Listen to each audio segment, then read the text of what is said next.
Last time, after visiting the existing fellowships in southern Galatia, Paul and his church planting team were keen to visit communities that didn't yet have access to the gospel. With the Holy Spirit's guidance, they traveled to the city of Philippi in the province of Macedonia. There, a woman, Lydia, was saved along with her family, and their home became the base for the Philippian church. Paul and Silas were beaten and jailed.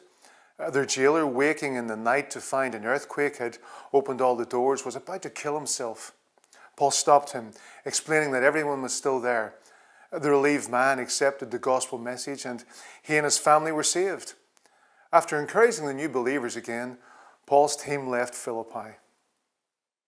Heading out again, Paul, Silas, young Timothy, and any others with them would have been following the Via Egnatia, an epic Roman road that stretches way back to the east, behind them to Byzantium on the Black Sea, today's Istanbul, and ahead all the way to the Adriatic coast in modern-day Albania.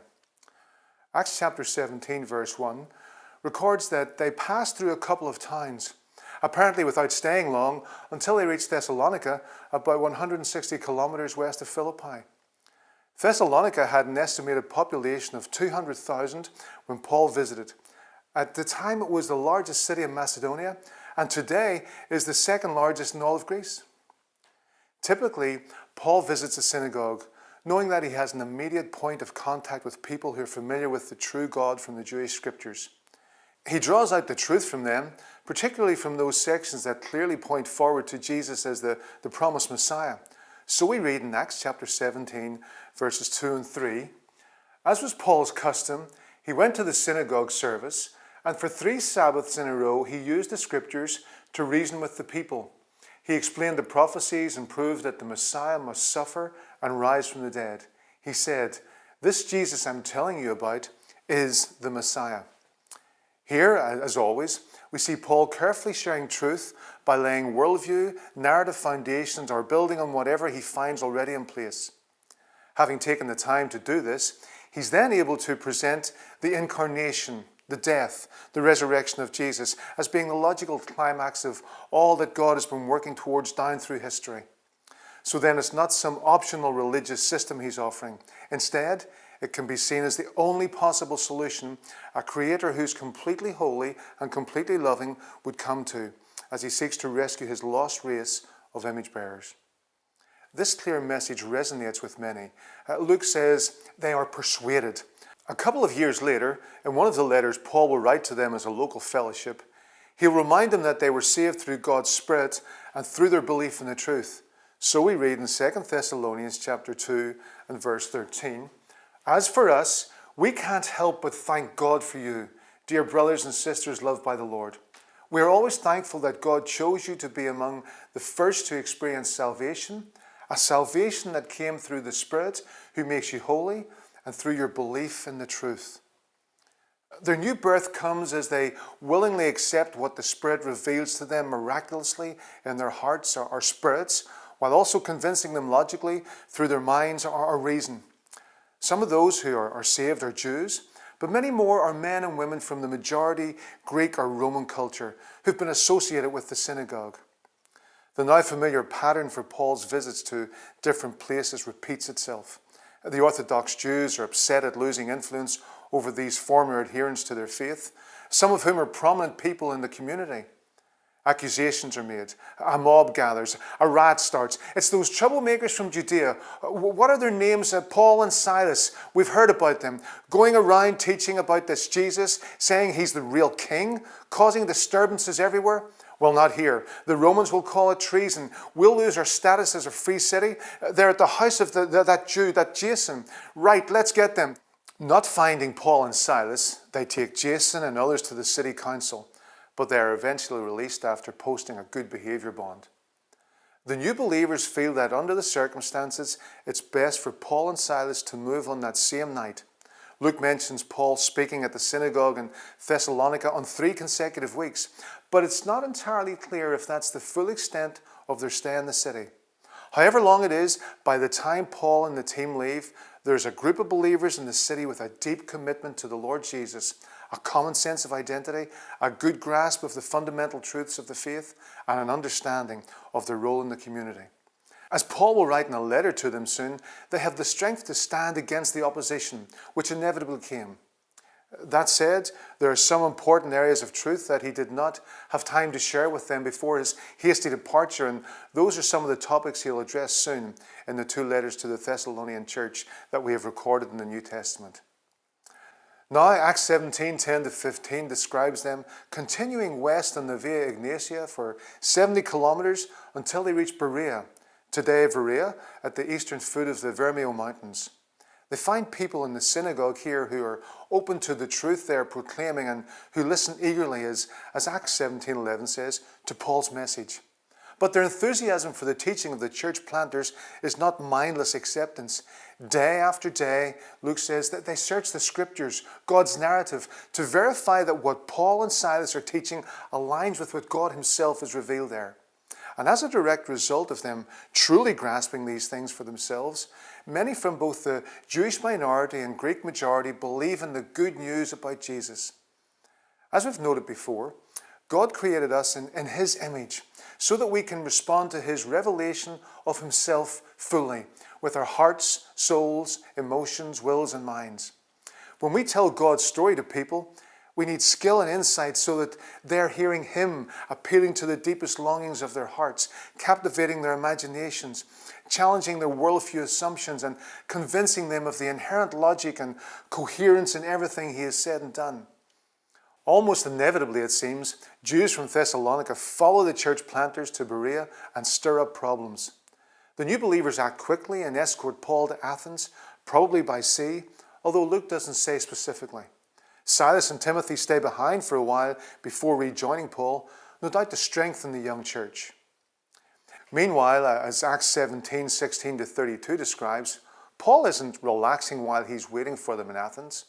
Home to an estimated 20,000 people at the time of his visit, it's well past its prime of 5 centuries before, when it dominated the other Greek city-states and was renowned as a centre of Hellenist literature, art, and philosophy. At the time of Paul's visit, there is still plenty of outstanding architecture to see. And as he looks around, something else is impossible to miss. We read of it in Acts chapter 17, verse 16. While Paul was waiting for them in Athens, he was deeply troubled by all the idols he saw everywhere in the city. The 1st century Greek historian Plutarch recorded that there were 20,000 statues of gods in Athens. And the Roman writer Petronius, from around that time, famously joked that it was easier to find a god in Athens than a man. It's not surprising to hear that Paul is really bothered at this visible evidence of paganism everywhere he goes. How do you begin to create a hunger for the gospel in a society that has turned so far from the true God? His approach to the situation is worth noting. He tries to pursue meaningful engagement with people in 2 different contexts. The first is a religious setting, the synagogue, where there's already a foundation of understanding about the true God to build on. The second context is out in the public arena, where almost no one he interacts with knows anything about God or his narrative. The more educated of this group tend to have a worldview that syncretizes or mixes their extreme polytheism with the teachings of 2 respective schools of philosophy. The Epicureans pursue meaning through restraint, tranquility, enjoying life, loving others, and avoiding any fear of death. But the Stoics are looking for fulfillment through their conforming their wills to an impersonal God, a force or a reason that they believe rules the universe. At first, Paul's teaching is seen by these intellectuals as bizarre and foreign, but the longer they debate with him, the more intrigued they become. Acts 17:19-20 tells us how they invite him to address the council that gives oversight to religion and education for the city. Most believe this meeting takes place on Mars Hill, just below the famous fortified Acropolis.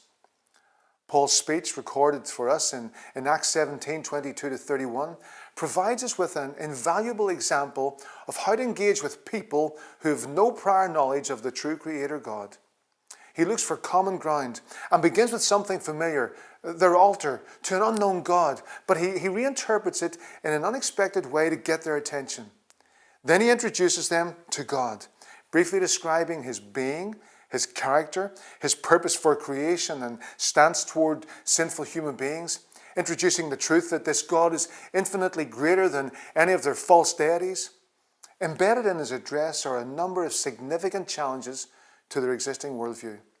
He concludes with a warning and an exhortation for them to seek understanding about what God has provided for humans to be able to be reunited with him.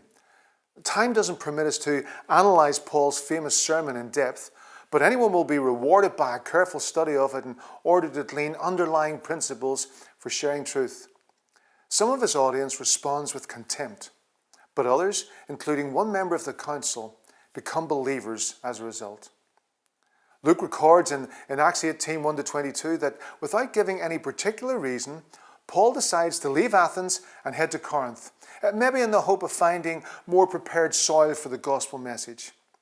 Today, just an hour and a half by train or road, Paul would probably have walked the 80 kilometers around the coast. It seems that as he approached the big bustling city of around 200,000 people, it probably wasn't with a spring in his step. He'd later write to the church he'd plant there that as he came, he was very conscious of his own weakness. In fact, in 1 Corinthians chapter 2, verse 3, he describes himself as timid and trembling. We don't know for sure all the factors playing into his state of mind, but for one thing, he was on his own. Silas and Timothy hadn't caught up with him yet.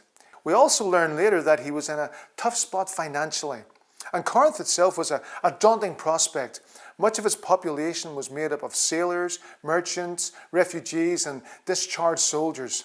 The cultic prostitution at the temple of Aphrodite had brought wealth, but also corruption to Corinthian society, and its name was synonymous with immorality. But the Lord Jesus is looking after the former Pharisee he called into his service so dramatically on the road to Damascus. Just as he promised nearly a quarter of a century before, wherever his disciples go out to share his good news, he is with them, giving them strength and guidance. Acts chapter 18, verses 2 and 3 recounts that in Corinth, Paul meets a Jewish couple who've recently come there from Rome after the emperor banished all Jews from the capital city. He's able to live and work with them at their mutual trade of tent making. We don't know at what point this couple become believers, whether previously or through Paul's witness, but later in the narrative, we'll hear that they play an important role as co-workers with him in his church planting and establishing work.